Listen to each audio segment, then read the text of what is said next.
I had 3 plates, 4 screws, and 280 stitches inside my mouth for, I think, 13 to 16 weeks. I ate nothing but applesauce. Like, at the time it happened, I was probably 180 pounds. I'm pretty sure I was like 145 pounds after that.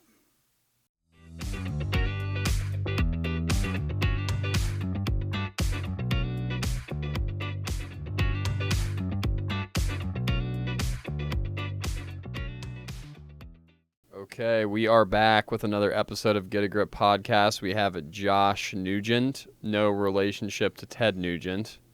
Just clear that up right off the bat. Yeah, not that I know of. Not that you know of yet. You are from the Houston area? Yeah. Houston area. Southeast Texas, about 30 minutes south of Houston. Okay. And now you're up here in Ohio. Yeah. Let's go back to your Houston days and growing up as a kid and what that looked like for you. Oh, man. Just in the country life, small. Growing up down there is a lot different than up here, I promise you that. It's tight-knit down there. People are real nice. Really nice. They're really nice. Overly nice. Southern comfort. Yeah. Yeah. But no, I've come to enjoy Ohio, man. Everybody I'm related to is down south. Yeah. Mom, aunts, uncles. Dad? I don't know him. Don't know him. Think he's from Michigan, though. Just never met him. Yeah, no. Never met him. No, my mom was my dad. What'd you think about that as a kid? Much, if anything. Early on, I kind of wondered what I did to make him not be around, but I got older and realized it was him not wanting to be around, not me. Nothing I did. Yeah. It was all right. But it was a lot of fun down there. A lot of mudding. A lot of drinking when I was young. How old were you? Oh, Lord, I think I started in junior high. I was like 14, 15. About right. I already had a beard, so just go to the corner store. Yep. It was ridiculous. But it was a good time, man. That's where I learned my manners and how to be a respectful young man, even though I was getting on the wrong path. Yeah, but it's funny how that seed that gets planted when you're raised properly comes back around when you get sober. Oh, yeah. And it matters, like, big time. Yeah, it's helped me numerous amount of times. Yeah. Just being polite and nice, especially with the way I look. So, yeah. Always look angry, but usually nothing going on up top. Right on. Tell me about some of the Houston days, some of the mudding, the back road stuff, the drinking. Okay, so back then, it started out drinking. That's why I go to AA today. Started out little, like Grandpa gave me a beer when I was real young. Then that turned into stealing them whenever he wasn't home. Then that turned into buying 40s and drinking 2 or 3 40s and waking up in the yard at 15 years old. Damn. Yeah, it started early. But with that, I started looking for more and more getting into that disease. Around that time is whenever, what was it called? There was stuff that came out in the store called Tranquility, and it was in a little vial, and it was bath salt. Okay. It was the golden days of the K2, whenever that first come out. Yep. So you'd get the fake weed and then that little vial for like $20, and then you just snort it, start tweaking. It was. What were the bath salts like? Oh man. 'Cause I'm not sure if I ever did them. Yeah, so I'm sure I did, but it wasn't like what you seen on the news with people eating people's faces off. That's not. I don't Yeah. think that's the same bath salt that was in Yeah. Florida, but that was like a mild Coke. Okay. It was like Diet Coke. Okay. Diet Coke. Okay. It was like, It's just an upper stimulant. yeah, it wasn't nothing to write home about, but you could buy it at, you can go buy you a pop and get you a little vial of Tranquility. It'd be the opposite of tranquil though. Yeah. You'd You're be going moving. up. Yeah, you'd be moving. Moving. But that's whenever I think I smoked. I was smoking weed, but then I was playing football for school, and I couldn't pass the drug test, so I quit smoking weed, and that's when I started smoking stuff called Kush, and then this other little bag called Head Trip, Mr. Nice Guy. It's all that. THCA and No, THC. this was way before then. This was really? the K2 stuff. It was Okay. just the different name brands Gotcha. of K2, but after a while, that stuff started making people having seizures, and like my cousin ended up having a bad seizure one day.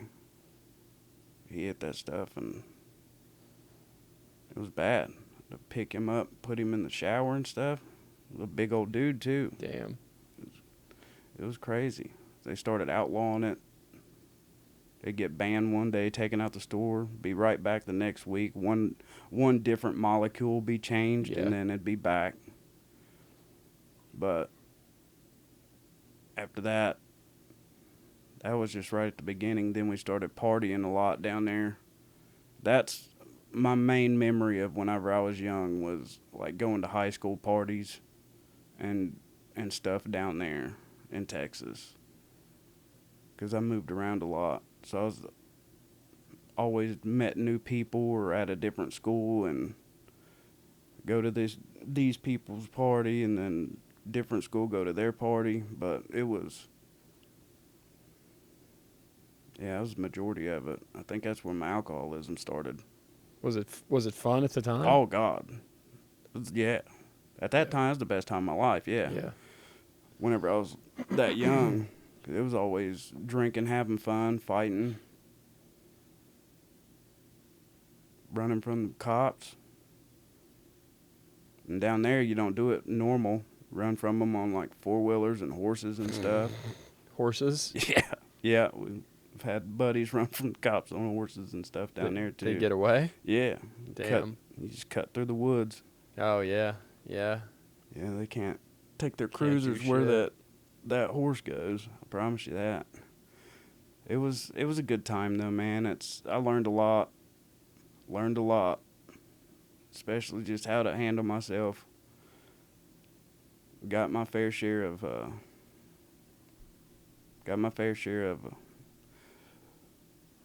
hold on. What is it? I can't even think of the word, but I can tell you this. I got my fair share of ass whippings. I got my fair share of good times, bad times. But what I can attest to, it was all character building. Molding you. Yeah. It was decent, man. Now that I'm sober, I don't really miss it, but I'm thankful I had them. Especially being up here now, being away from home so long. You moved to Columbus when? I moved up to Ohio in 2010 from Texas. I moved from a town called Liberty, Texas to Ironton, Ohio. And you talk about culture shock. You go from them big towns to, I don't even know, a town of like 1,000 people. Yeah, Ironton's small. That was crazy. And then I come up there, go to Ironton school. I'm wearing knee-high cowboy boots, and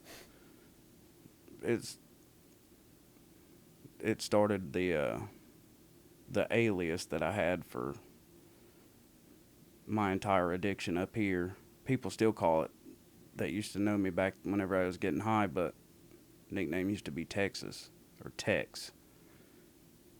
I don't know if y'all Fits. seen that coming, but yeah, Yeah. it's nobody really, unless you knew me for real, knew me like close. People didn't even know my real name. Like it's Tex. There's people still. I go down there to Ironton, they still call me that.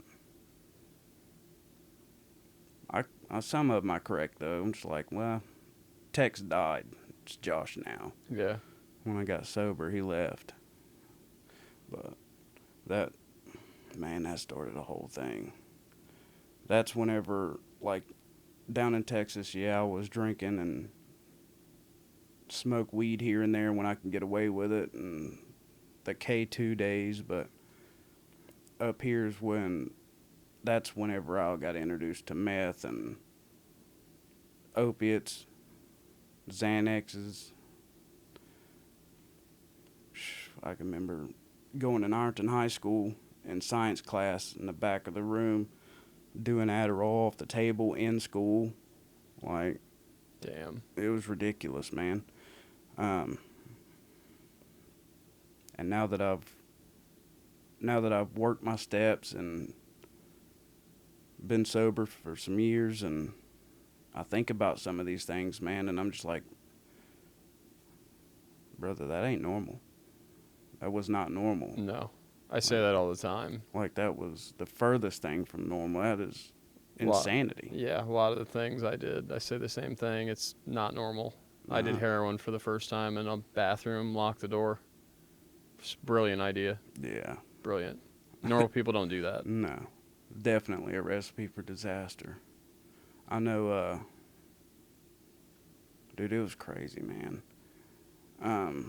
So did you get into the meth heavy? Oh my gosh, yeah. I like to tell people I tried meth once for like 14, 15 years. I definitely started out, do a line here and there, partying with friends, and then it slowly progressed into smoking it. And then when I couldn't get high off that no more, that's when I found out whatever, they take a glass tube and do hot rails, and that was pointless as well. So I just pretty much just went from straight smoking it, snorting it, to shooting it. Straight to shooting it. Yeah, and once that happened, it was a wrap. Like, what does that look like? Are you somebody doing it for you the first time? So yeah, that's a story in itself. So I don't really want to say his name, but the guy literally told me, he's like, Tex, I promise you it's going to ruin your life, and I don't want to be responsible for that. So, yes, I'll give you this brand new needle, and here's you some dope. You're going to sit here until you can do it yourself. He said, because if I do it for you, I'll feel like I'm the one started you on it. You do it yourself, I ain't got to feel bad about it. So I sit there and poke myself probably 16 to 17 times. Oh, my God. Trying to do it. But once it happened, I didn't stop for the next 14, 15 years. Yeah. Like, it was egregious. Just had a hold on you. Yeah, dude. I ain't never experienced anything like that. Like, I don't know, man. It was, yeah, so the first thing I shot was meth. And then... Then you got to come down from the meth. Yeah, so I think he gave me a Suboxone. Because at the time, I didn't know, I wasn't really big into opiates.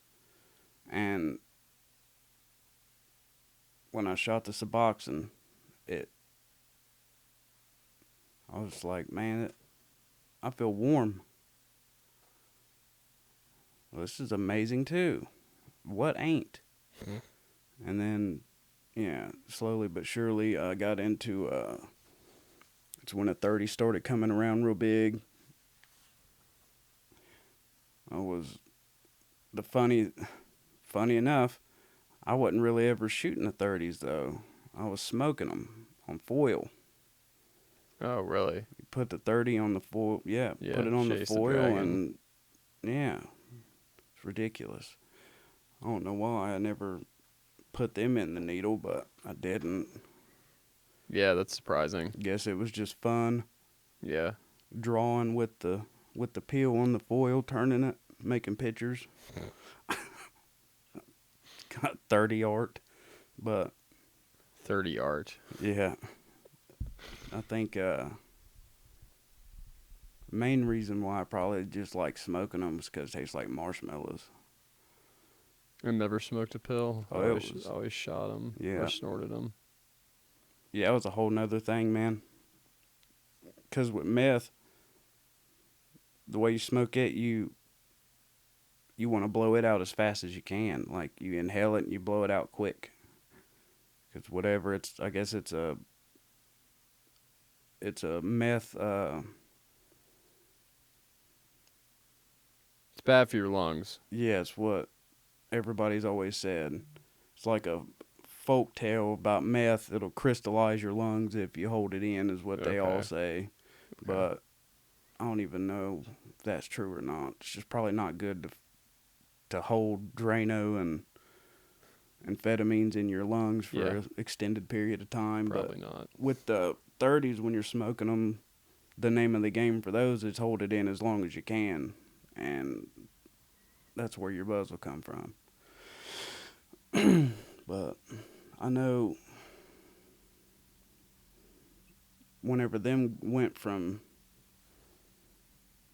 $25 up to $50 a piece, Oh, yeah. that's I don't know about anybody else, but I was when I was doing that kind of drugs, I was homeless, so I didn't have $40 or $50 a piece money to support a pill habit. So I think it was after I got locked in a house and beat by 3 dudes when I went to sell them some drugs. After they broke my face all to hell, I went to have plastic surgery. They put the 3 plates and the screws and stuff in my face, and the doctor's prescribing me 30s, a bunch of them. This was the robbery. Yeah. Okay. Will you walk us through that? Oh yeah, for sure. Around that time, I was obviously on dope. I was really well connected with a guy, so I would always have it, and I was selling for him pretty much. I went to sell these people who I knew. Went to sell these people some drugs, and when I walked in, I really wasn't paying attention because I knew them, and apparently one of them locked the door behind me. I was standing facing the guy, talking to him with my back toward the rest of the house, and I heard footsteps coming, but I was still talking to the other guy facing opposite way, and next thing I know, I'm hit from behind, and standing there fighting with them guys, I grab a hold of the one that hit me, and I'm on the ground, and while I'm on the ground, I'm getting kicked in the head, kicked in the face and the ribs. I kind of black out. Next thing I know, I come to, I'm standing up. The door's open. I'm standing my back on the door, and they're like, "You need to get your crazy ass out of here before we hurt you." Like, not hurt, but before we kill you. Right. And I knew something was wrong because my whole bottom of my face was numb, and when I was trying to talk, it would pop. But at the time, I had adrenaline dump, and I couldn't feel the pain. So the girl I was with at the time was sitting outside in the car, didn't know anything had happened. She didn't know nothing happened. She just thought I was probably in there just still talking or selling him, whatever. And I get out to the car, full of blood, shirt's ripped, and she's like, "What the hell? We going to the hospital? You need to go to the hospital." I was like, "Nah." They didn't. They didn't get my. When I got walking to the car, I felt my pockets, and I still had all my drugs in my pocket. Damn. They didn't get them. So I was like, "Nah, we ain't going to the hospital." Like, I still got all my drugs. So we're going to do those. Yeah. Well, I'm going to do those because I'm hurt and I need them more. But yeah, I ended up, I didn't even go to the hospital for a week after that. Like, I would yawn or cough or anything, and literally, you could see the bone sticking out of my chin right here. Jesus. And whenever I'd yawn, it would pop and open up and shut, and I'd almost hit the ground. Whew. It was rough. God. But when I went to the hospital, I met the ER, and they're like, "Oh my God, you need to get back here now." They rush me back, and then they take me in from an ambulance from Ironton, rush me to Huntington. They had me meet with some kind of surgeon, and then I think 2 days later I have to go back to Huntington. And my mom's with me at the time when I go back, and this is the time when I think I was introduced to medical grade Dilaudid. So I'm sitting there hurting, laying on the hospital bed, waiting for them to come take me back for surgery, scared out of my mind. I was crying a little bit too. So I was scared because they're going to put me under. Yeah. And I was like, dude, I don't know if I'm going to wake up. I'll probably die. I was catastrophizing, going to the worst possible scenario. But the doctor came in and was like, "Are you in pain?" I was like, "Yes, bad." I'm like, "My face is in half. Yes, I'm in pain." "Doctor, thank you." He's like, "Well, here's I can't remember. I think it was either 2.5 or 4.5 milligrams of Dilaudid in an IV."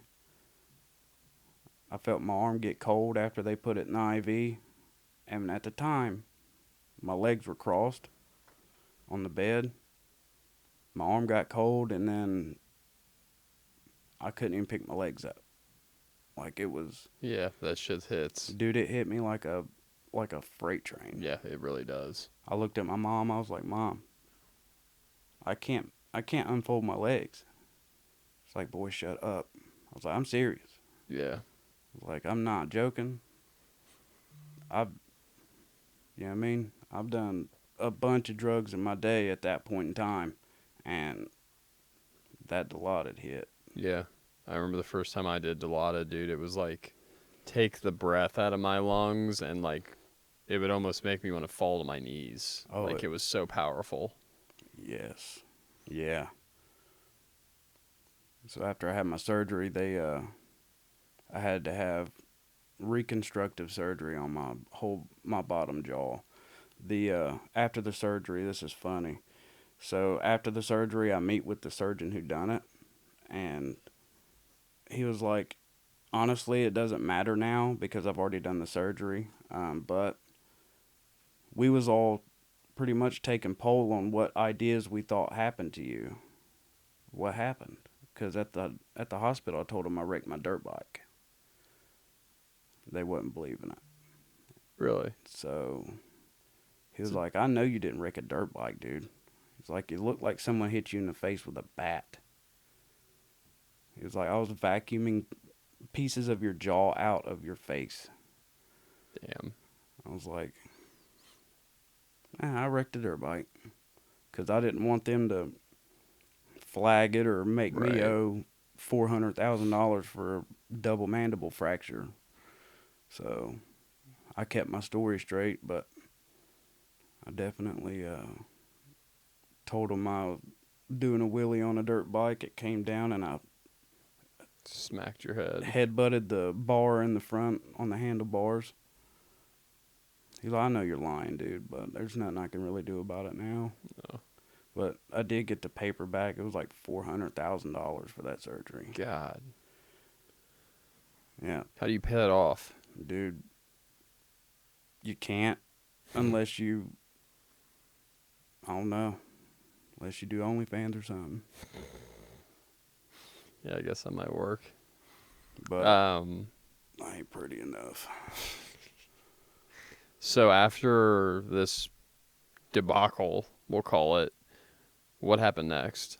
Okay, so they prescribed me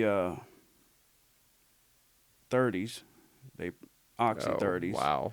And yeah, because I had 3 plates, 4 screws, and 280 stitches inside my mouth for, I think, 13 to 16 weeks. I ate nothing but applesauce.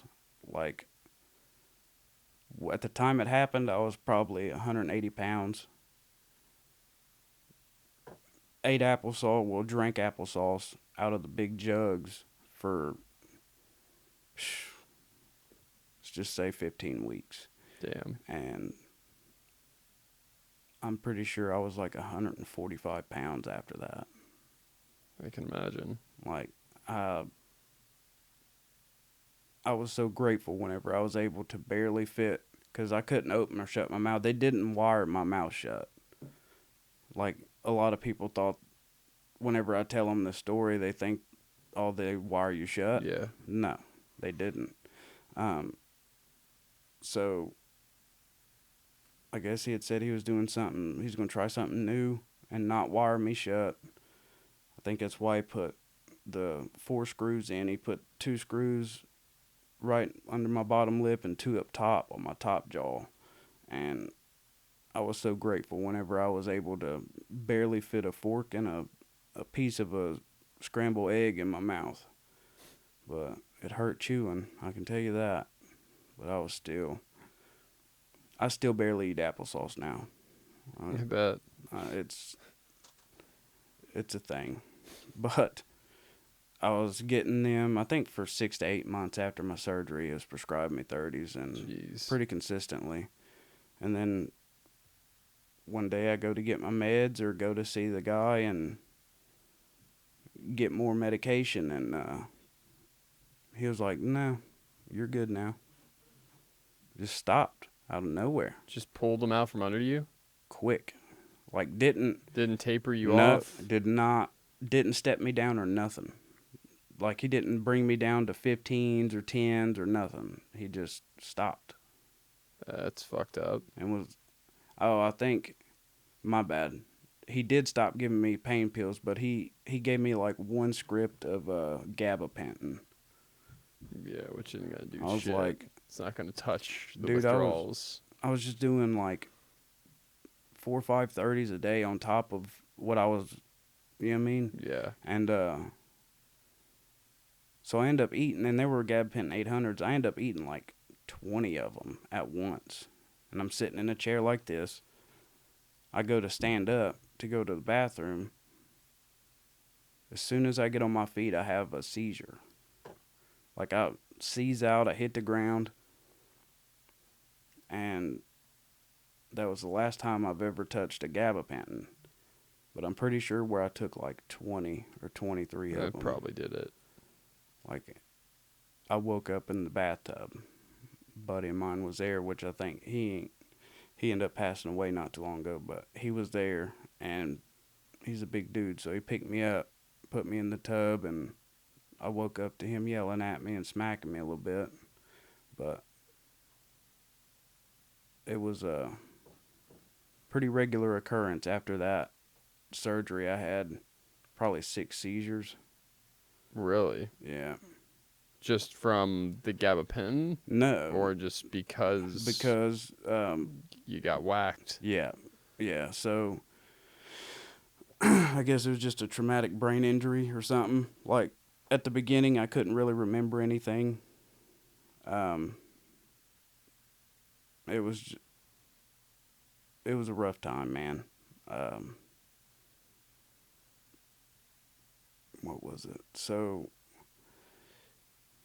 it was just hard for me to retain anything. Like,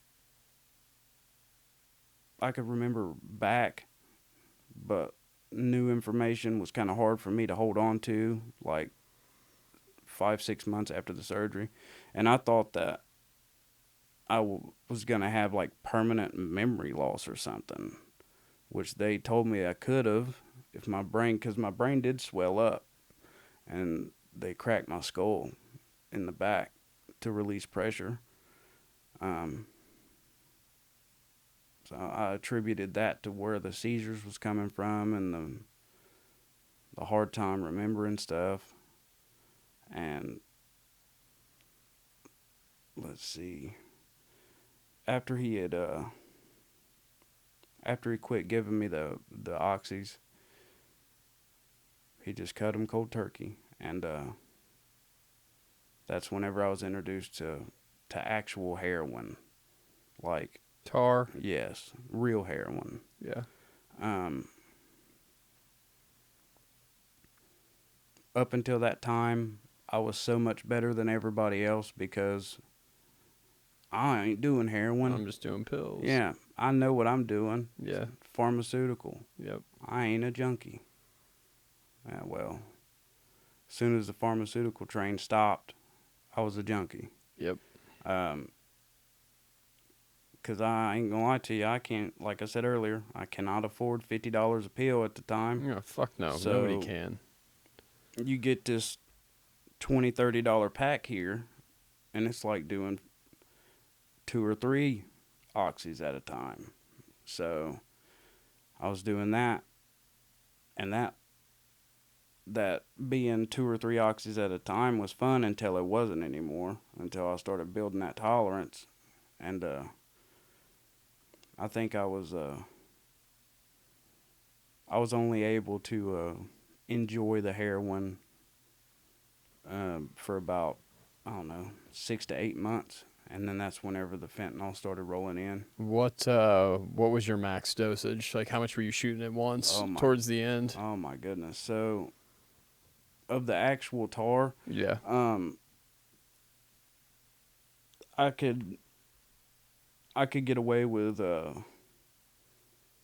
probably, like, when I had it, because I had a friend of mine come down from Detroit living with us, and he would bring absurd amount of drugs with him, and he would just give it to me for him staying at the house and to move for him. So I think it was probably 3 or 4 tenths of actual Heroin. tar. So around half a gram. Yeah. Okay. And like, there toward the end, like, But are we talking half a gram a shot or half a gram a day? Oh no, a day was probably a gram or 2. Oh, damn. Like, it was bad. Like, so you're doing a fuckload of heroin. Bad. Okay. Like, I was losing weight doing heroin like people lose weight doing meth. Like, it was. Oh yeah. It was bad, and I was mean. Like, my mom will even tell you, she always knew whenever I was high on opiates, because I'd just start a fight out of just to do it, just so I wouldn't have to be around, I guess. But I can tell you, yeah, it was a lot. It was enough to probably kill 2 or 3 regular people a day. Whenever the fentanyl started coming in, that's whenever we started getting desperate, taking trips to, like, is there a lake up Cincinnati or something? I'm not from here, so I don't know. But there's like Buckeye Lake or something? There's Buckeye Lake, yeah. But I'm not, I think that's off of, where is Buckeye Lake? North? East? Okay. So, here's a funny story. So, I think I'm living in South Point at this time. Can't get any heroin, so I'm literally walking down the street, and the trademark of being on drugs or meth and heroin down in southern Ohio is a 20-inch bicycle and a backpack. So I'm on my bicycle with my backpack and riding up County Road 1 in South Point to go to town. And I kid you not, I had a couple foils that had a little bit of residue on it. I had them folded up and put down in the bottom of my bag, like in between some laundry. I get pulled over by a South Point cop on my bike. I mean, I ain't gonna say it was like 3 in the morning, because it was like 3:30 in the morning. Okay, all right. Well, There was a reason. that makes a difference. Yeah, there was a reason for me to get pulled over. Just a guy riding a bike with a huge backpack with everything I own. But yeah, he's pulled me over. He's like, "Take the backpack off, son. You already know what's going down." I was like, "I know. Let's get to searching." So, and I know that there's foil in there with a little bit of heroin bubbles on it from, you know what I mean, to keep me well until I can find something.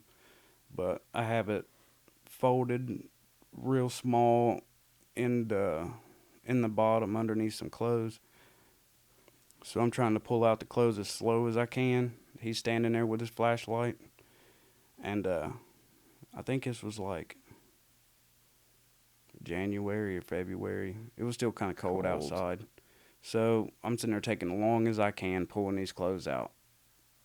And eventually he just got tired of it. He was like, "Dude, you need to take your tweaking ass home, or I'm going to take you to jail." He's like, "I tell you this. I'm going to turn around and go to the end of this road. If I come back and you're on this road again tonight, you're going to jail. I'll find a reason and you're going." I was like, "Yes, sir, thank you." Lucky break. Yeah, I was like, because I ain't going to lie to you, 2 or 3 more pairs of pants, and I was to the foil. You were cooked. Yeah, I was to the foil. I was like, "Thank you, sir. I'll go home." So I literally just shove everything back down in there. Hop on my little 20-inch bike that's half painted and half sanded down. I ride into town. I go to this girl's house. Because I don't know if you know this or not, but whenever you're on meth, I don't think you can be in like a, what's the word for it, monogamous relationship. Everybody's with everybody. Yeah. I know the gay community is huge on that.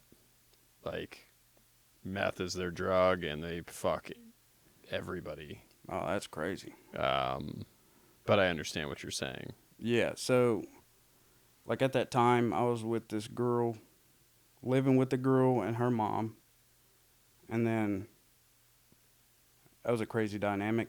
But then I was going to one of their friends' house, and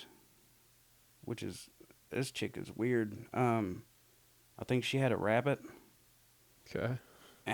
was like the GM of B-Dubs or something, but she would talk to this rabbit like it's her kid, like, or her boyfriend. I don't know. It's a super odd thing going on with that rabbit. I don't know what it was. Okay. But I'm sitting there laying on her couch, and I finally doze off. You know, my legs were killing me at the time. I can remember that. I just hate being dope sick. Anyways, I hit the foils that I had and nod off. I get woke up to, she's tapping my leg. "Hey, I found some tar. Let's go." So I just hop up, put my hoodie on, groggy. I get in the car with her. We hit the highway. I'm nodding in and out. Wake up. We're still on the highway. Go back out. Wake up. I'm just like, where are we at? I look up and there's a huge lake. That's why I asked about the lake. Because I don't, she just said, I think it was up like close to, towards Cincinnati or past it, or I don't know. But she had found some tar. And when I say she found some, I mean, I don't know what she did, but we went somewhere in the back of like this is the craziest place that I've been on a meth venture. We went to the back of this guy's property, pull in, there's a bunch of old beat up, rundown, rusting in the ground cars. We go into this guy's building in the back. It was like a huge shed, enclosed shed thing. Her and this older guy go off into the corner of the shed. They're talking. This dude has like 6 or 8 slot machines, like functional slot machines, in his garage out in the back of nowhere. Like he had a little pond, gravel road. Reminded like a pay lake situation, but I don't know if that's what it was. I just know that he had a bunch of freaking slot machines in his garage. I guess he was running like doing something, yeah. He was doing something, but I was sitting there just playing with the slot machines, you know what I mean? Trying to win something. Oh, yeah. And she's like, all right, Tex, let's go. So I shake the guy's hand, which he ain't never say a word. He didn't say one word to me. He just shook my hand, was looking at me. Well, that's the best conversation I've had so far. Get back in the car. I think we stop at a truck stop, and that's when she pulls out. I've never seen anybody carry it like this, but she pulled out a wax paper like you see people use for dabs or THC oil. Huge, probably 5 or 6 gram ball of tar. Damn. I was like, don't even tell me how you manage this, because I don't want to know. Like, the less information, the better. So I ain't got to lie if something goes crazy. You know what I mean? It's like, I don't know. This is when I was first introduced to people shooting heroin in the neck. She gives me my rig. I'm doing mine over here like a normal person. Hit myself in the arm. I look over. I'm just like, hey, that was pretty. She's got the rearview mirror, not rearview mirror, but the one that folds down. Yeah. The visor. She's got that opened up, the mirror facing her, and she's got her head up. Holding her breath. Fucking. Like, face red as it can possibly be. And she does it, pulls it out, lets out a breath of air. And that was a wrap. I ended up driving back because she went out. I don't know, but the grace of God, I was able to talk her into letting me drive, because she was one eye open, one eye half open, the other eye shut. But she's still lucid. Yeah, she was waxed. So I got her to helped her around to the passenger side, and I drove. And at that time, I was really not from here, so I didn't know. I may have been here for probably 5, 6 years at that time, 7 years, and never left Ironton and South Point area. So you're like, where the fuck do I go? Dude, it was bad. So I had to take and use her phone on the GPS, and driving a sketched out beater of a Ford Escape.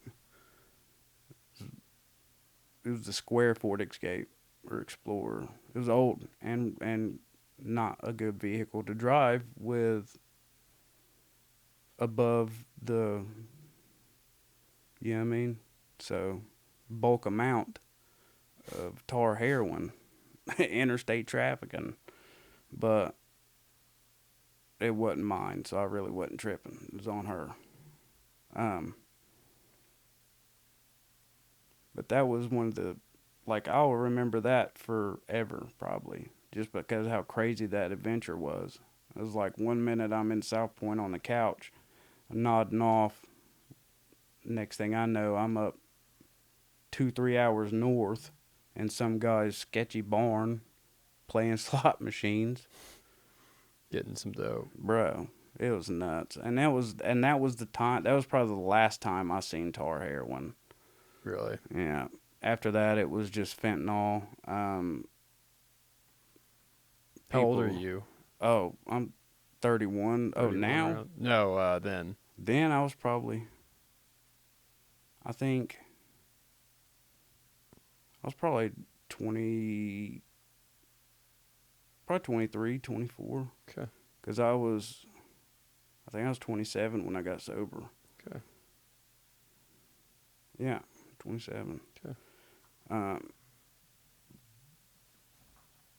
But yeah, so with that being the last time I had seen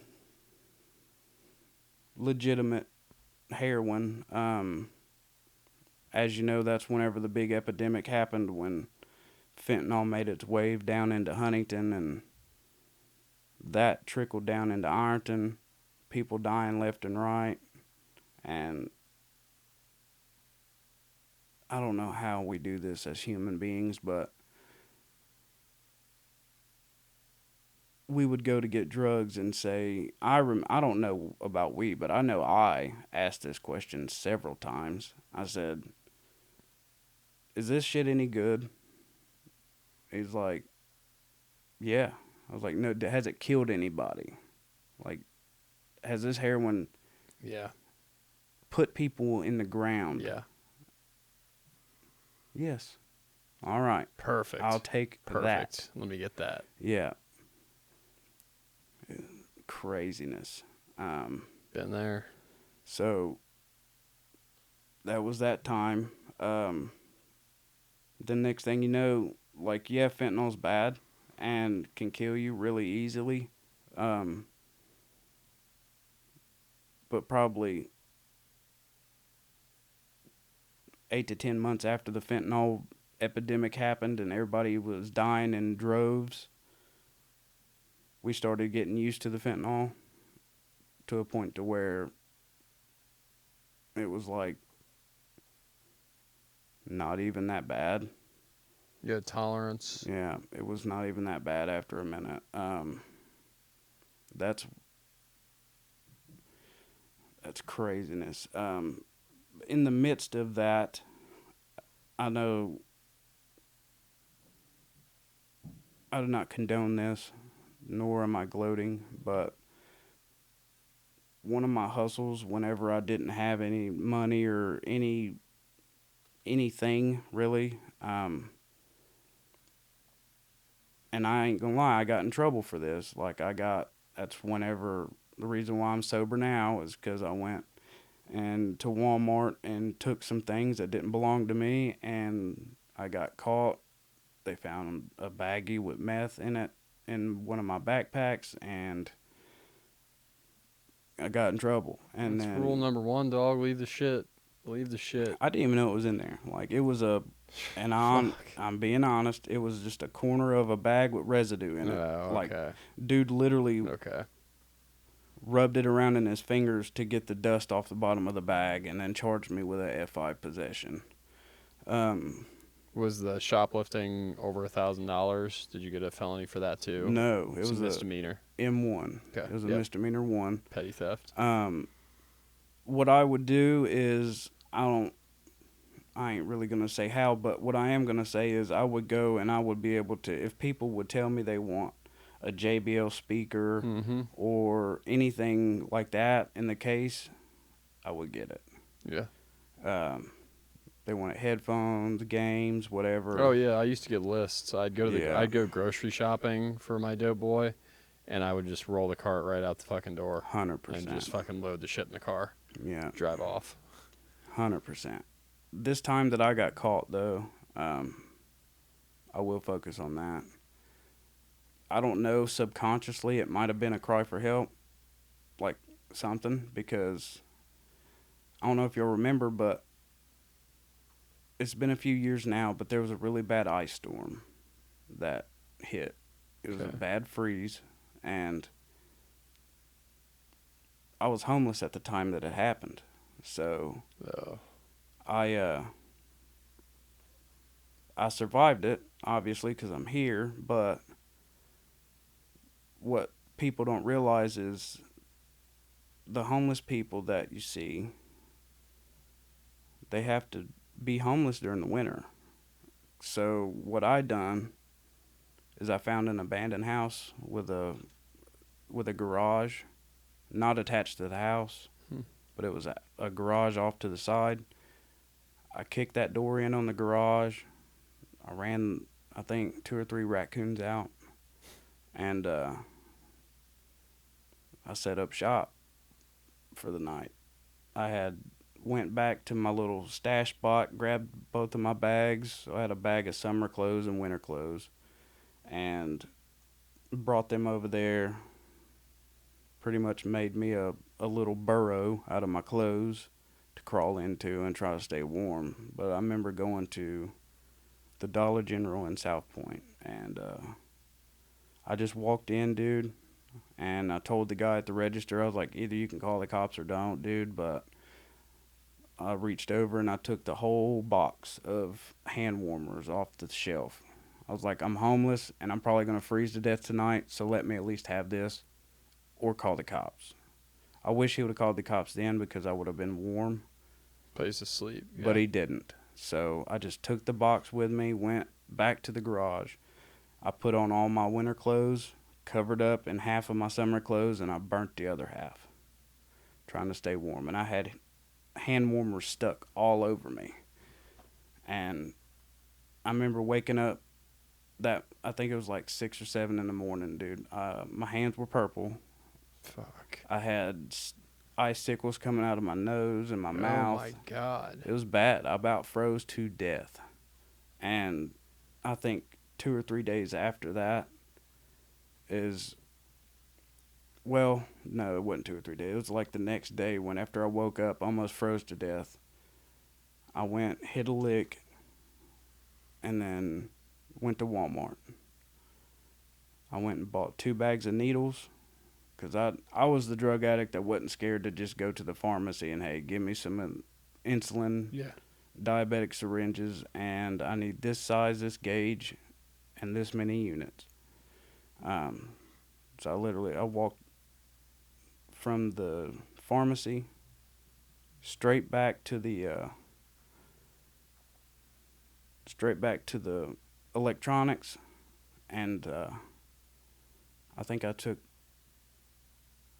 the second to biggest Sony speaker, Bluetooth speaker there.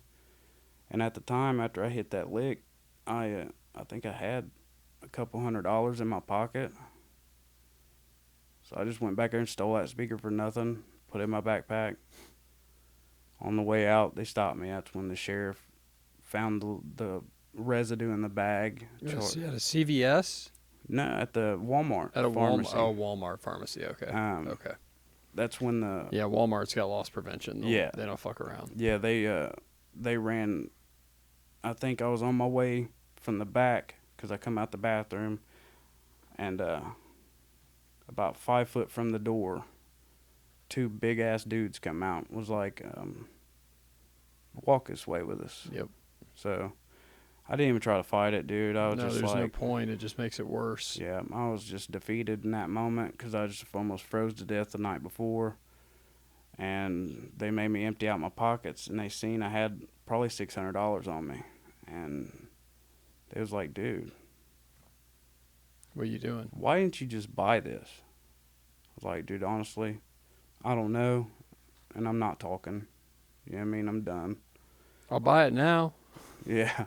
I don't even know if I offered to buy it then, but they was like, all right, just give us a second. Sheriff walks in, makes me, and I don't know where I got this little backpack at, but backpack was like the size of an egg. It was like this big.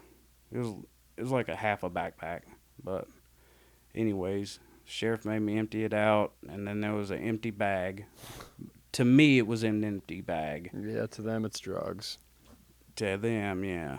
He rolled it around in his fingers. I was like, oh. Put in his little thing, shook it up. It's blue. Yeah, there's some meth. Yep. You get a possession today, young man. I was like, can we just go to the jail, please? And this is crazy. I get in the cop car, head down to the Ironton jail, and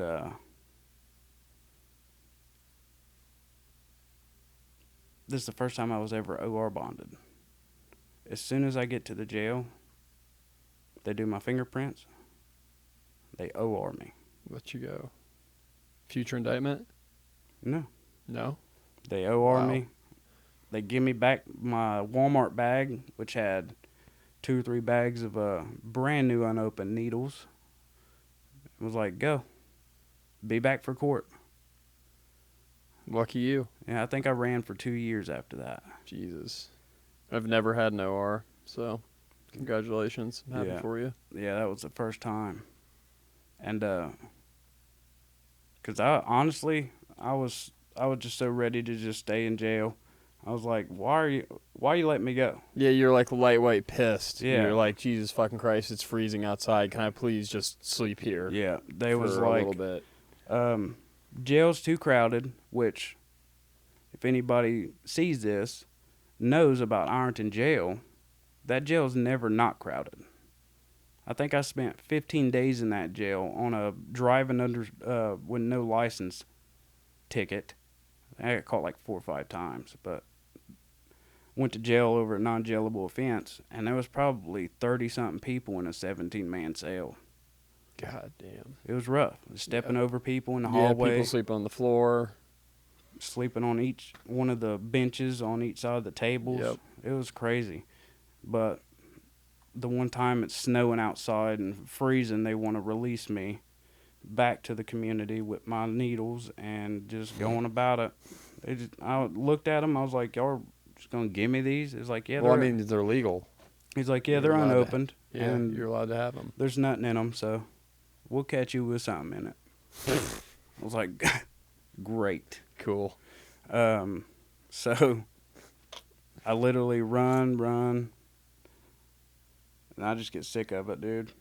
I think I don't even know why, but whenever they tell you that you'll know, whenever you're done, you'll know when you're done. I woke up one morning and was done. I was like, I'm sick of this life. I'm sick of living this way. Beat to a pulp. Dude, I want to change. And I think it was like I was waiting on a bed at a treatment center. I was waiting for like 2 or 3 days, and I went. And honestly, I haven't looked back. I got sober and been sober since. And You just quit on a fucking dime. dude, Just- I went to treatment one time. So I went to detox, inpatient, sober living, Good. graduated, Nice. got my own place, ended up meeting my wife, having a baby, and now I got 3 kids. Wow. And been sober since, man. I remember waking up the day before I went to treatment. I said, it's done. Josh, you had a good run. I could never But get enough's myself to turn myself into treatment. I couldn't do it. I've never been to treatment. I always went to jail. I could never. One time there was a bed available and they called me and I hung the phone up on them. I just couldn't. I could not get myself to go to treatment. For some reason, for me, detoxing in jail was easier because I knew I had no choice. Yeah, You know what I mean? I could see that. Um, Some people like that, man. like There's a lot of people like that. I mean, that's just what it you worked. It worked. And something with the mental of knowing I can't get it. Because if you're on the street, your brain just fucking goes and goes and Oh, goes and goes 100%. and goes and How am I going to figure it out? Where am I going to get the money? How am I going to get it? It's awful. know. Yeah, I know that's one of the biggest things about when I was in treatment. I'm grateful that the first place I went, they didn't allow me to have my phone for 30 days straight. So, and that was the detox place, residential place that I went, OVP in South Point, the best place ever. Like that is what gave me a really good introduction into recovery. What people that are just genuinely nice and care for other people's well-being. They oh yeah, I'll recommend them at any time, any place. If I ever relapse, which I'm hoping not, I've made it a promise to myself that's where I'm going back to. Like 3 home cooked meals a day, you got a pop machine, unlimited pop. Like it's that commercial Passages Malibu. Yeah. Oh yeah. It's like Yeah. that. Okay. But it's So it's real great. nice. Yeah, it was great, man. People were real nice. They genuinely cared about you, man. I went from 100. I think when I turned myself into treatment, I was 118 pounds. God Almighty. 118 pounds. I think I was wearing a size like it was like either a 26 or a 28 in waist. Holy fuck, buddy! I wear a 32. Yeah. Oh, You trust see how me. tall and skinny I am? Yeah. God damn. I'm in a 36 now. So, but yeah, I went from 118 pounds to I think 150 within 30 days. Just Wow. Because they're Yeah. older ladies. You know what I mean? Grandma's in there cooking 3 times a day. You're eating. Man, it was. You're taking care of yourself. Yeah. Imagine whenever you quit doing meth and heroin, you start eating. Yeah. Oh my God, you're so hungry. Dude. Oh my God, you're starving. You could just sit there and fucking eat all day. And I did. I think the biggest I got in treatment, because, mind you, I was skinny for so long. And in active addiction, you're not real worried about that. No. But what happens in active addiction is whenever I was like doing bad things to people, like robbing them, ripping them off, and stuff like that, you gotta fight people. Yep. Even though I think I went from in active addiction before I got hurt real bad was 180 pounds usually, but after that I think I only gained up to like 130, 140 pounds, and then even then I was always talking crap to somebody or saying they could get the hands or the work or whatever, just acting 6 foot tall, even though I'm 5'9". I would always catch myself in some kind of bull crap where I was fighting people, and which, I mean, I've definitely been beat up a bunch, but I also would hold my own in situations you would think that Yeah. it just wouldn't Go well for you. Yeah. I think and this is a crazy story here. This time I almost got killed. It's the last fight I ever got in. When is this? This is, I think I was like 22, 23. Are you you're out of the treatment facility or Oh, no, prior to? I got sober when I turned 27. Okay, so prior to. Yeah, okay, so I was in prior active to treatment. addiction. Okay. Me and this kid at the time, I met him at one of my plug's houses. He was younger than me. I was like 23 at the time, 22. He was probably 18, 19. And he was coming up, you know what I mean, selling a bunch of drugs, getting his name up and stuff. He would come over to my dude's house to re-up, though. So I was there all the time. Loitering. You know what I mean? Getting high for free. But he would come over, re-up, sit there and talk to me for a long time, man. So we got to being real cool. And one day we're both hard up for some stuff because my dude didn't have any. It was a drought at the time, and he's like, "Hey, I got this play.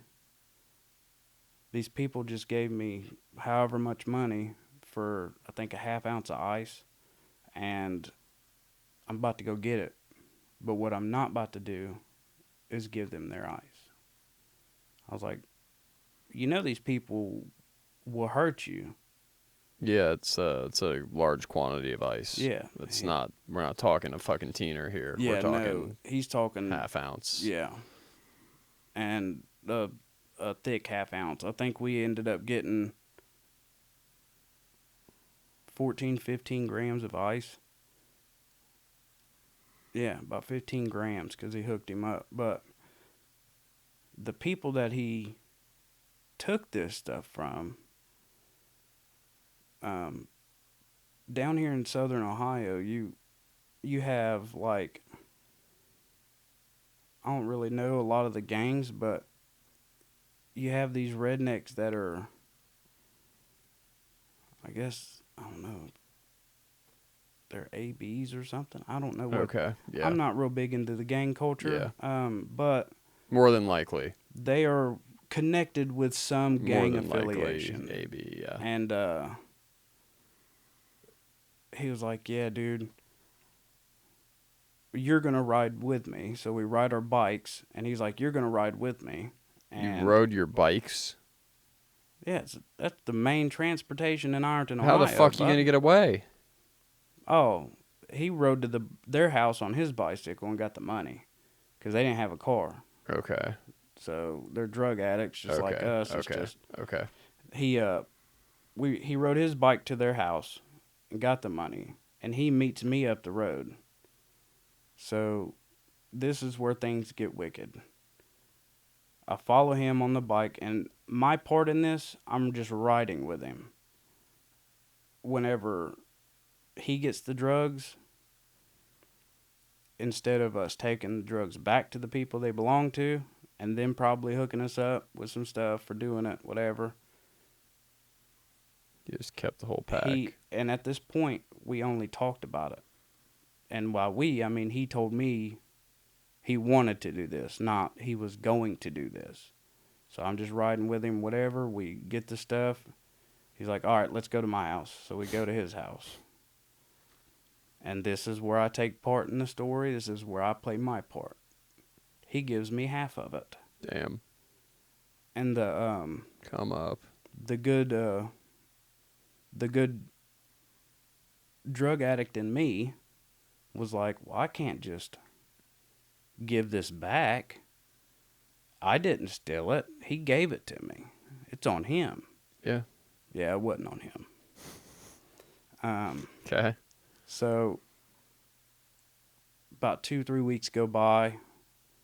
By this point, I'm out of the drugs. They're all gone. I go to my regular dude's house to go hang out like I always do. I knock on the door. He opens, like, "What up, man?" I bring my bike in. The door shuts. There's a guy on the couch. I don't know this guy. He's like, "Hey, Tex." I look over. For whatever reason, my stomach dropped. I didn't know who the guy was, but he shouldn't have known my name.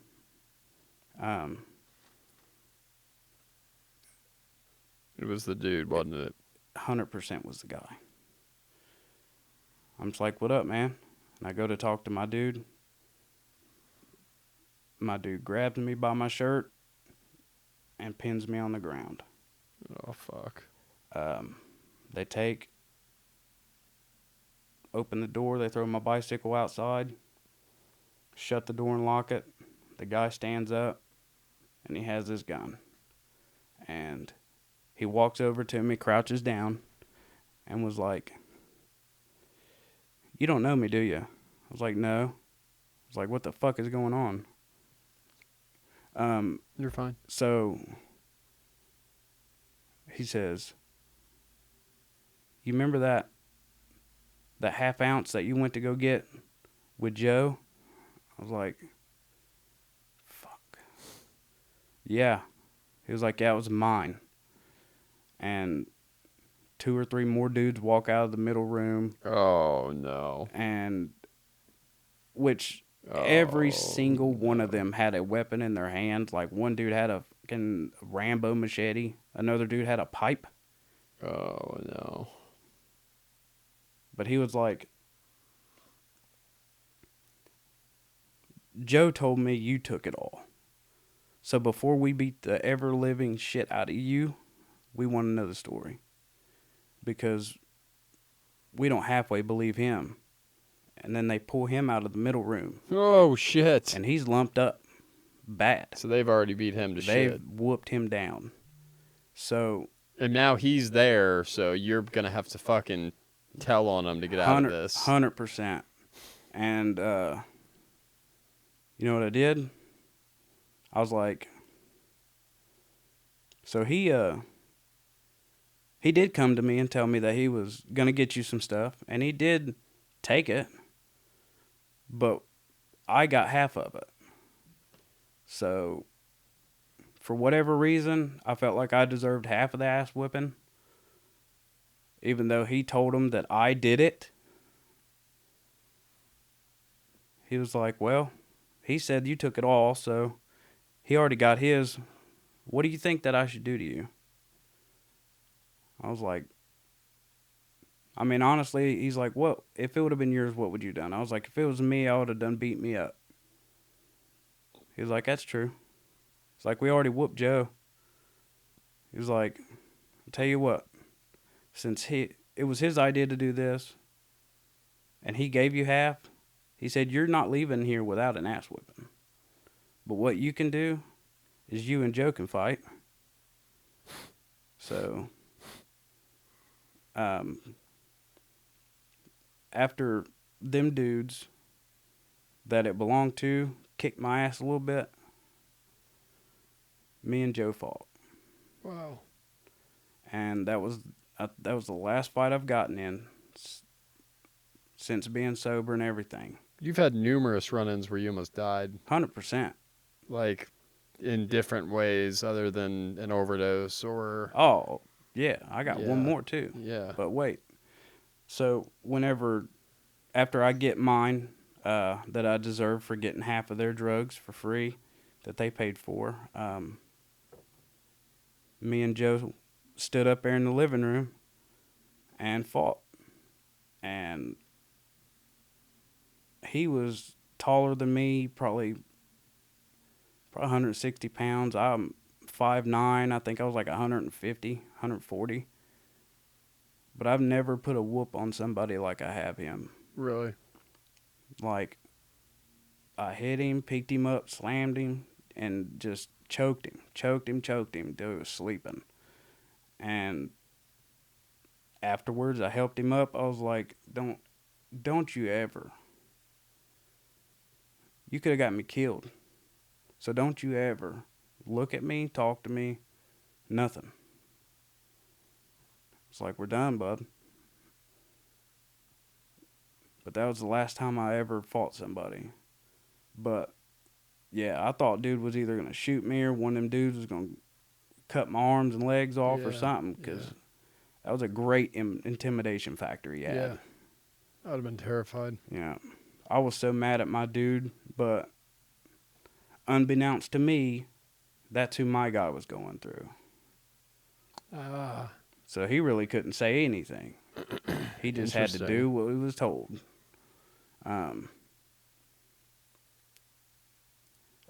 So here's one that landed me in the hospital again. In Ironton, there's not a lot of people that live there. There's not. There's like 1,000 people there, 1,500 people in the town. But I'd made friends with these people. It was a young dude, which he passed away, and another guy. And I'm not joking or making up aliases when I say this is his actual nickname. His nickname's Taco. Okay. Smelling cartelish. Is some redneck dude from Kentucky. Okay. Ashland, Kentucky. Okay. But with this guy comes a lot of weird things, man. So the first instance with this guy, like, I met him through I'll call him my friend, even though he did what he did, but met him through my friend Ryan. We meet, we're whatever, getting high, and then, which this guy only comes around, Taco, he only comes around whenever we start getting drugs. So I'm just like, okay, that's weird, whatever. We get real close. I'm hanging with these people, hanging with them. One night we're so tore up. Like, I think dude just Taco just came back from Huntington. He had like a couple ounces of meth on him, and I didn't ever know how he had the capability to do this, but he always kept ounces of meth, like a lot, and on him. So, with that being said, we're driving. We went from Ironton to Huntington to his dude's house, and sitting there getting high in these people's and I want to disclose this for the record. You can see a really nice house on the outside and not know at all, have a slightest bit of a clue as to what's going on the inside. Mm-hmm. We walk up to this super nice house, and we go in, and it's his guy's house. Trashed. There is people literally sitting on buckets of bodily fluid. Oh my God. There's people huddled in the corners smoking crack. There's dude over here drinking. People in the corner shooting up. And like hallways lined with people. It's crazy. It's like a 3-story house. And we go all the way up to the guy's room, and you ever seen on Hoarders where they got so much stuff there's just a path to walk into the room and out? That's what it looked like, man. And it's so he gives me some drugs. I go downstairs to do them in the bathroom that is the cleanest, and by cleanest I mean that has running water, because there was 2 other bathrooms in the house that didn't have water. Okay. Cool, I get high, whatever. I go out to the car and sit. I felt like I was just in too close a contact with probably millions of bed bugs. So I'm out there waiting. I think it's like 30, 40 minutes go by. He comes out, and I literally see both of his pockets bulging. So I already knew he got a bunch of meth. And we're driving, I think it was the second exit in Huntington to like the one you go toward the mall. But so we hit the highway coming back into Ironton, like to go to Ironton. We make it to South Point, and literally a South Point cop pulls him over. I'm just like, dude, we're done for. Like, dude, I literally just seen both of your pockets full. Yeah. So what he done is he takes his drugs and wraps them up and puts them in the intake of his truck or something under the hood. But we get pulled over, and sure enough, the cop comes to the window, gets him out. They walk to the front of the truck and pop the hood, and they're standing right by where he stands. They talk, because I'm in the truck sweating bullets. Shitting bricks. So they talk and talk, doing something under the hood, and he shuts it. The cop says, "Have a nice day," gets back in the car. Or gets back in the truck. And I'm sitting there flabbergasted. I was like, bro, didn't you just put like 2-3 ounces of meth in there? He's like, I don't want to talk about it. Tex, let's go. We get back to Ironton, to his dad's house. We're upstairs. He's breaking the drugs down, whatever. Dead faced, this guy looks at me and says, Tex, I know you're planning to go back to Texas, and I want you to do that. But he's like, why you think I don't ever go to jail? This dude literally told me he was working with the cops. And I've been hanging with this dude, buying drugs around this dude, selling drugs around this dude. Why would he tell you that? For like almost a year. I don't even know how he knew I was going back to Texas. I ain't told nobody. I was texting like my people in Texas saying I was about to come home. Why the fuck would he tell you that? I don't know. It was like 2 or 3 in the morning, and it was just me and him in the room. He's like, he said his actual name. He was like, that ain't even my real name. But that's just what I'm telling you. And I know you're getting ready to go back to Texas. So I'm going to let you do that. Wow. I go back to Texas. My one friend, Ryan, he ends up overdosing and passing away. Sorry to hear that. He's the guy that Taco was one of the last people seen with Ryan. Like, I don't know.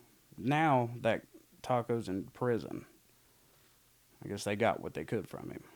But nonetheless, randomest thing it's one of the craziest things I've ever heard in my life. Whenever he told me that. Because it all added up. You were working with the CI the whole time? Yeah. I was literally hanging out with a dude. With the CI? Yeah.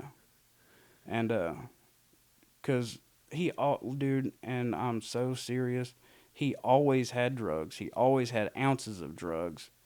Always had it. Anytime he got pulled over, they just let him go. And the one time I physically seen it with my eyes, they went right to where it was. They were fiddling with the little box, and then they told him have a nice day and leave. Jeez. So I'm going to back up a little bit before Ryan died. It was one of the last times I hung out over there before I went to Texas. I was asleep in the back room, and I had like my backpack sit down. I was underneath the blanket sleeping because I was finally able to get some sleep, and I literally woke up to I think it was Ryan on top of me hitting me, and then I shove him off me. I stand up. Taco's hidden in the corner somewhere. As soon as I stand up, he hits me. And then they jump me and take everything I had. Like shoes, I just got the new LeBrons at the time. Had the tiger or lion on the back of them. My uncle got for me. Everything. My phones. I had no phone. Why? I guess they had... what I found out after is... I don't know what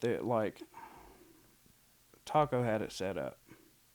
I don't know if he was tripping, thinking I was going to tell people that he was working with the people. Gotcha. But he had set something up to make Ryan think that I did something or took something of his or something to where me and him wouldn't be friends no more. And then he can just step in and join in with it. And make me out to be a bad guy or something, or like I did something wrong to where they had to beat on me. They videoed it. Really? Yeah, I think Taco's girlfriend had a phone and recorded them jumping me. I was dead asleep under a blanket. Sleep. God damn.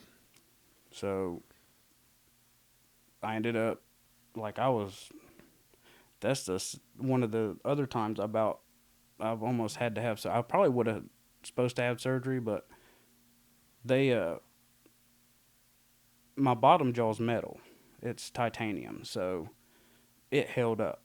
Yeah. But they did crack my top jaw, and I think broke one or both of my orbital sockets, my eye socket, and literally by the time I'm able to get away from them and run out the door, I'm barefoot, only have a pair of shorts on, no shirt.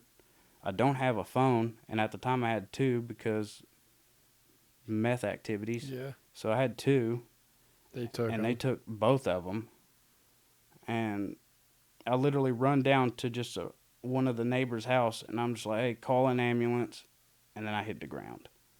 I'm Damn. bloody.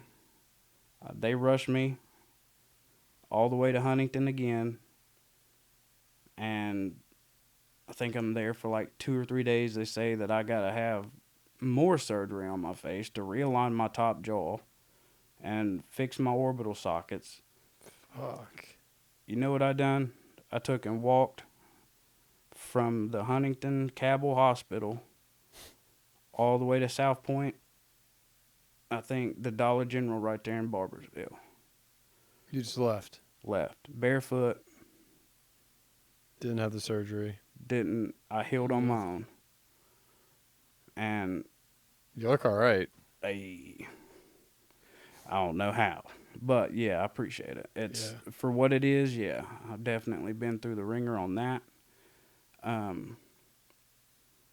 the time I made it to,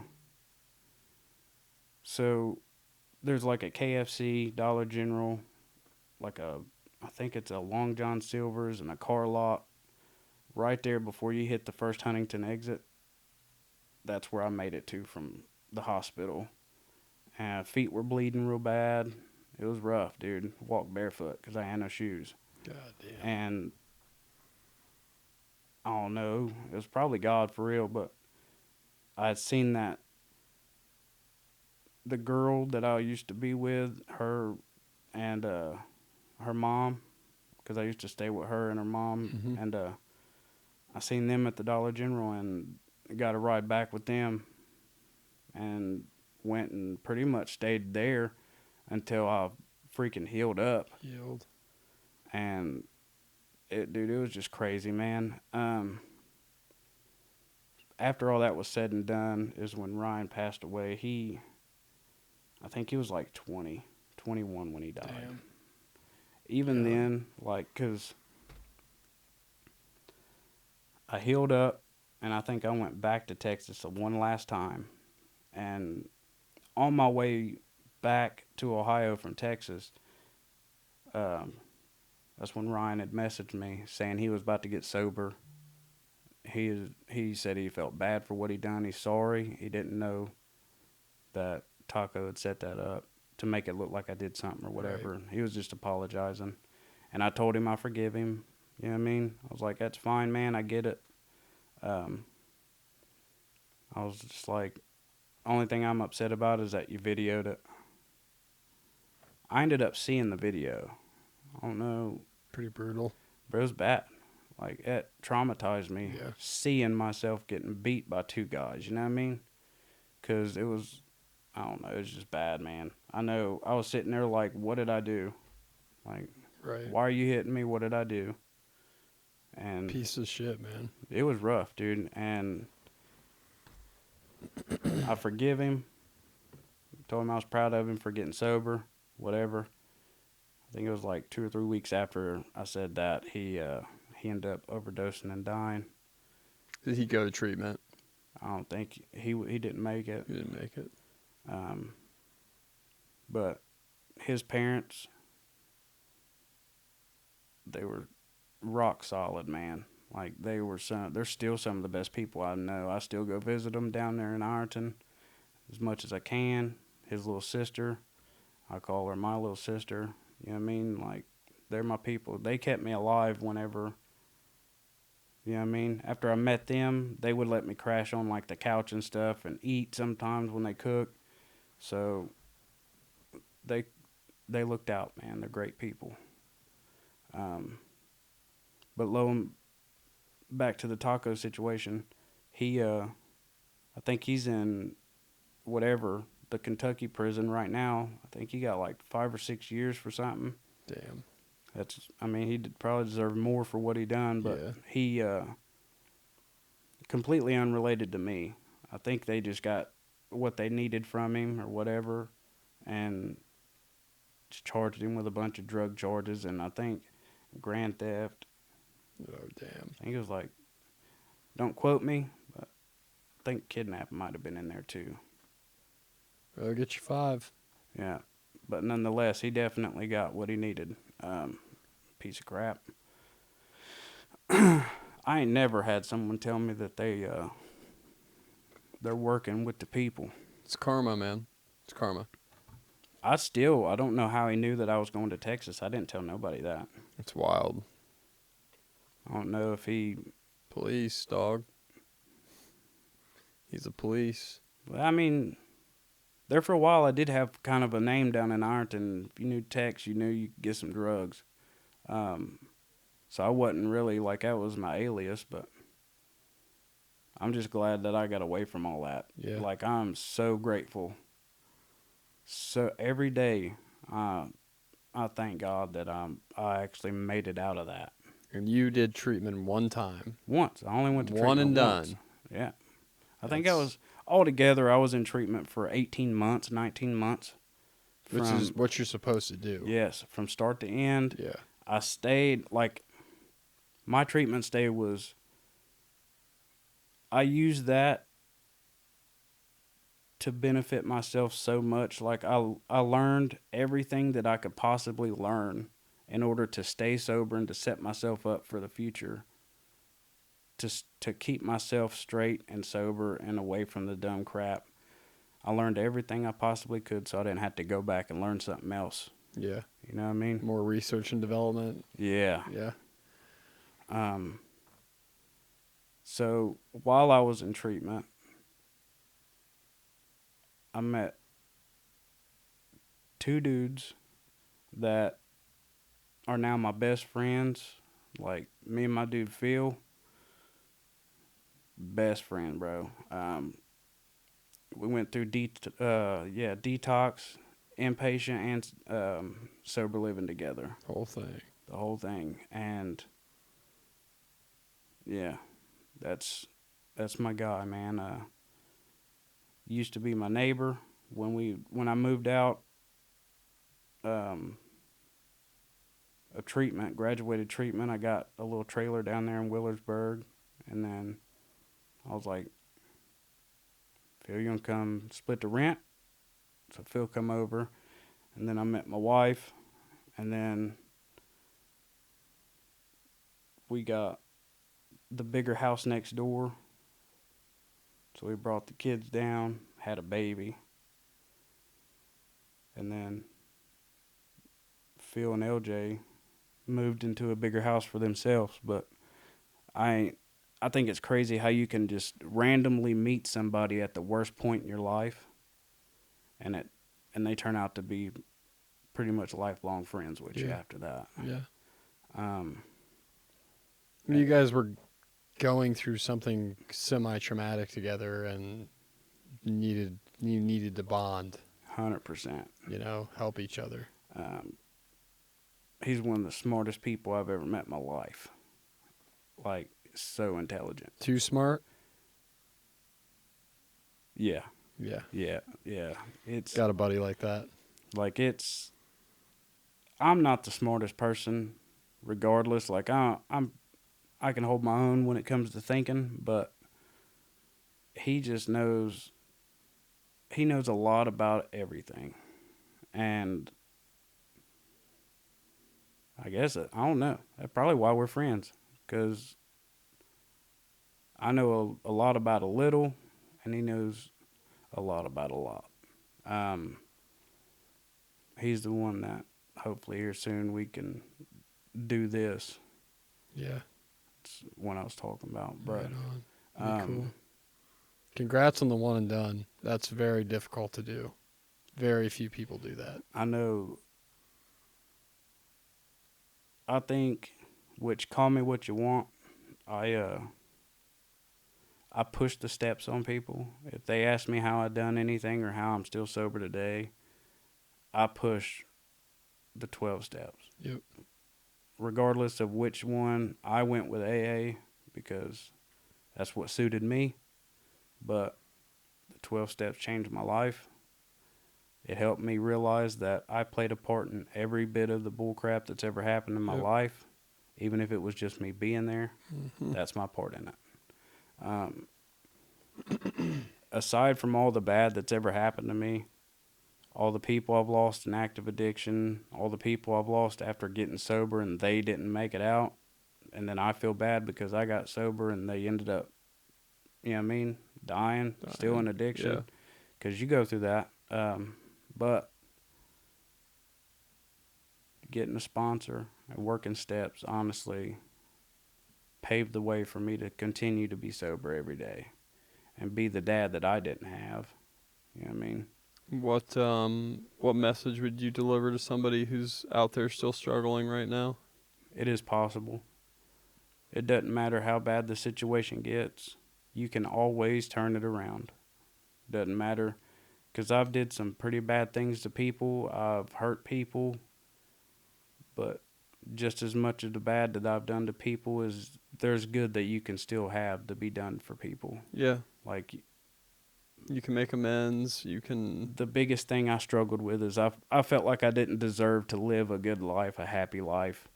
But I deserve to be happy just as much as everybody else. Yeah. And once I realized that you cannot change the past. It doesn't define who you are. Nope. You know what I mean? So it only makes you who you are to where you can do what you need to do, man. I'm thrilled with my past because I've seen so many different perspectives of life. Like I've seen, I grew up in this neighborhood, this affluent neighborhood. So I've seen, the ritzy side. I lived on the west side of Columbus, which was Hague Avenue, which was not so nice. Been to jail a million times. I worked in a jail. And so I got to see all those walks of life. I wouldn't change a thing, personally. Yeah. See, I've had people ask me if I'd change anything. The only thing that I would have changed, which I've already changed it, but the only thing that I used to have as a regret was that I didn't finish high school. When I turned 18, I just signed out and never went back. But I think it was either 2023 or 24, I ended up getting my high school diploma. Really? So I got it. And been thinking about going to college for social work so I can be a licensed social worker. Yeah. And you've got a good start right now. You're working in a correctional facility. We can say that. Yep. Yeah. CBCF, So, community-based correctional facility. Yep. Stack those years up because I worked at one too, and I went for a probation officer job, and they wanted 8 years of corrections experience because I didn't have a degree. Okay. So keep that in mind. Okay. Keep that in mind moving forward. That'll help too. Yeah, because I wouldn't even have thought about that. Yeah, like in order to move up, you either need enough time in corrections to replace the degree, or you have to have the degree. Gotcha. It's kind of stupid, but yeah, I know, man. There is a couple things that I would like to tell people, but you can't force somebody to get sober and change their life. I can't want it more than you know what I mean? No magic wand. Yeah, no, there's no magic drink that you can drink to make everything just go peaches and cream, but you're lucky, dude. I know you are a lucky man. Yeah. And a lot of people's told me that because I've only went to treatment once. I haven't relapsed since being in treatment once. Yeah. And every almost every person that I've ever met in treatment has been to treatment 15, 16 Oh, times. Yeah. Oh, yeah. And, dude, it took me once because You're fucking done. earlier, whenever they OR'd me out of jail and I went on the run, well, I showed up to court in treatment, and he was like, Mr. Nugent, Ted's nephew, you were supposed to be here like April of 2 years ago. He was like, we could put you in prison for probably 2 years, right? I was like, how about let's not? What's the other alternative? He's like, well, you're already in treatment, so I tell you what, we're going to put you on probation.